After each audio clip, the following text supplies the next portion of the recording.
le projet que je porte depuis à peu près 5 ans maintenant, c'est de répondre à un besoin du COMEX, en fait, qui est évidemment, comme tous les COMEX, ils sont guidés par les risques, une analyse de risques.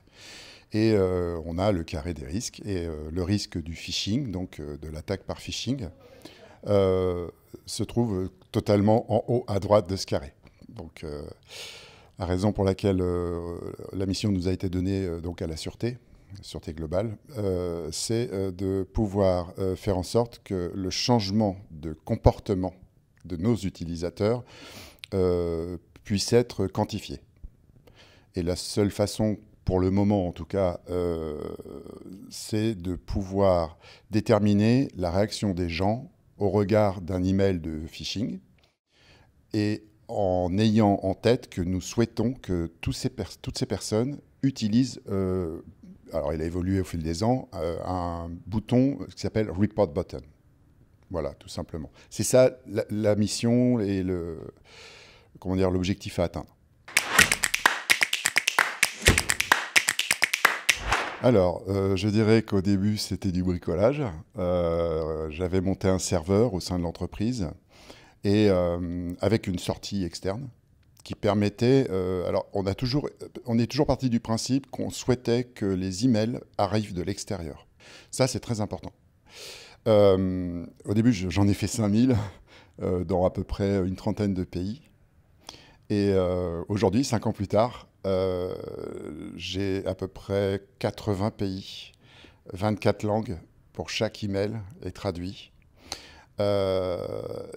J'arrose par campagne. Donc on traite les 3 sujets vraiment importants, à savoir le phishing par lien, le phishing par pièce jointe et le phishing qui emmène vers un formulaire à remplir avec identifiant mot de passe. Voilà, ça c'est les trois emails de phishing que nous testons. On est parti du principe que pour ceux qui ne réussissent pas ce test, à savoir, alors il y a 2 réactions, il y a des gens qui l'ignorent parce qu'ils reçoivent tellement de mails et puis voilà, ils le suppriment ou ils ne le lisent même pas, ils ne l'ouvrent pas. On a l'autre catégorie de personnes qui, elle, va réagir à l'email, soit de la bonne façon, à savoir ce qu'on attend d'elle, c'est de faire un report. C'est vraiment notre objectif. Et ensuite, il y a celles qui tombent malheureusement dans le piège. Et donc, on collecte ces données sur une plateforme externe. Donc, c'est sur la plateforme du provider qui nous a permis de lancer ces emails en masse.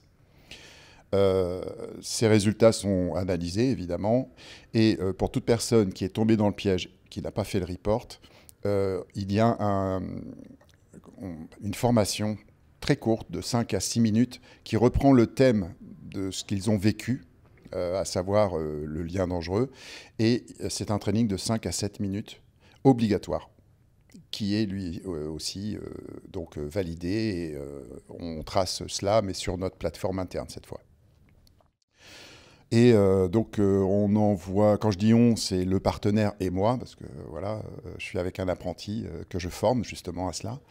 On envoie 85 000 emails à peu près par campagne. Il y a 3 campagnes, puisqu'il y a 3 menaces qu'on couvre.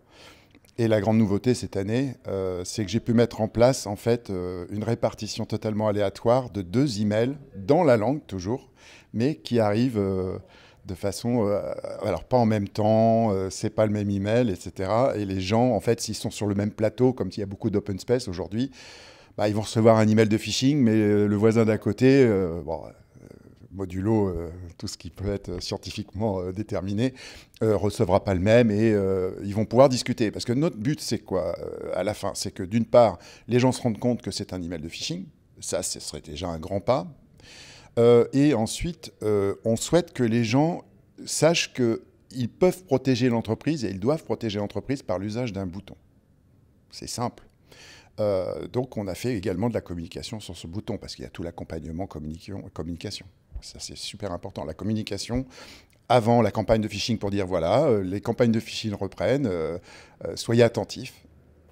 Le grand message cette année, parce que chaque année, on essaye de changer, le grand message cette année, c'est quand vous avez un email étrange, prenez du temps, respirez, prenez 30 secondes et agissez. Laissez-vous ces 30 secondes. Et ça a bien fonctionné, on a de bons résultats, surtout au niveau du taux de report. Alors c'est un projet de long terme. On est parti de loin, on va dire, parce qu'il n'y avait pas cette culture dans l'entreprise de tester les gens sur le phishing. D'ailleurs, il y a eu beaucoup de réticence au début, même au plus haut niveau, même si eux-mêmes avaient donné le feu vert, et bien évidemment, parce qu'on ne peut rien faire sans le sponsoring des dirigeants. Mais on s'aperçoit que ça passe de mieux en mieux. J'ai même des gens qui ont réussi à m'identifier parce qu'ils me connaissent. Ils disent « Ouais, c'est toi ». Je dis « Oui, c'est moi ». Mais ça passe bien. Les gens ont bien compris l'enjeu.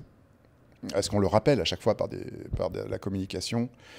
Et notre taux de report augmente. On est passé vraiment de 1 à 2%, ce qui est pas grand-chose, quoi. Et là, on est pas loin des 10 à 12%. C'est énorme.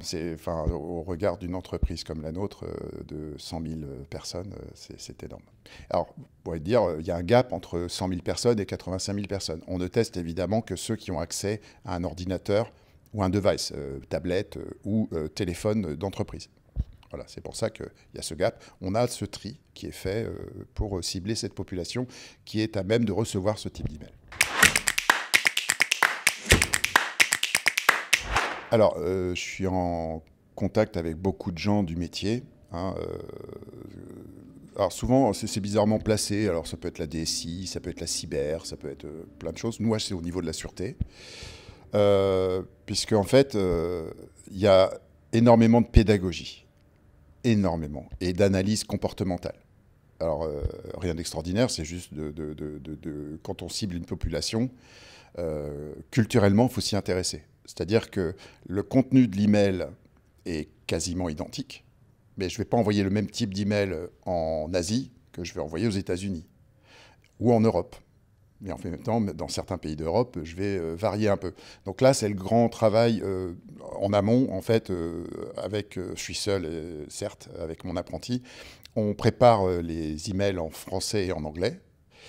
On les fait traduire et localiser. Très important ce terme, localiser dans les différentes autres langues. Et après, techniquement, on travaille avec le provider pour préparer ces campagnes avec des listes. Et au niveau du RGPD, donc on a un processus très important qui est basé sur l'outil OneTrust qui est présent sur le salon aujourd'hui. Et en fait, on ne donne au provider que ce dont il a besoin pour travailler, à savoir l'email de la personne, évidemment, et le pays de résidence, pour pouvoir justement délivrer la bonne langue au bon pays. Voilà, ça c'est très important. Et j'ai travaillé avec 5 à peu près providers. Bon, le premier c'était moi-même. J'ai travaillé avec le Sans Institute, j'ai travaillé avec Proofpoint, j'ai travaillé avec Terra Nova Security 2 années de suite. Et là, cette fois, je suis avec Conscio Technologies, qui est une entreprise française. Sincèrement, dès lors que le demandeur, à savoir moi, mais ça peut être n'importe qui, a son projet clairement indiqué, processé, le provider, en fait, n'a plus qu'à appliquer ce process. Et ça fonctionne. Je veux dire, on peut tout seul tester 250 000 personnes par an sans problème. Il faut être bien organisé, c'est tout. Et connaître son SI.